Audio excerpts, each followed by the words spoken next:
Sebelum virus corona mulai menyebar dan diumumkan secara resmi oleh pemerintah Cina, seorang dokter di Cina telah memberi peringatan tentang virus corona.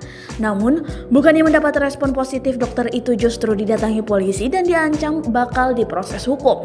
Dikutip dari BBC.com, Selasa 4 Februari 2020, pada bulan Desember 2019, Dr. Li Wenliang, seorang dokter di rumah sakit di Wuhan, menemukan 7 kasus virus yang saat ia sebut mirip dengan virus SARS yang bernama wabah di Cina pada 2003. Kasus virus yang ia temukan itu berasal dari pasar ikan Huanan di Wuhan.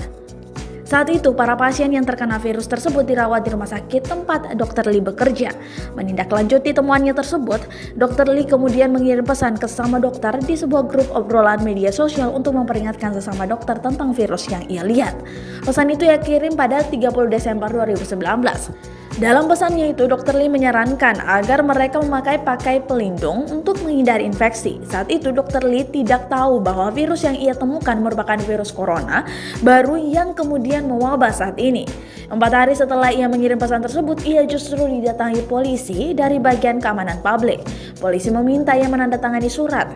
Dalam surat itu, polisi menyebut Dr. Li telah menyebar hoaks yang menimbulkan keresahan publik. Kami sungguh-sungguh memperingatkan Anda jika Anda tetap keras kepala dengan sikap Anda dan terus melakukan menyebarkan informasi, Anda akan kami bawa ke pengadilan. Apakah Anda paham? Demikian bunyi surat itu. Dr. Li kemudian menandatangani surat itu dan menyatakan bakal mematuhi apa yang diminta oleh polisi.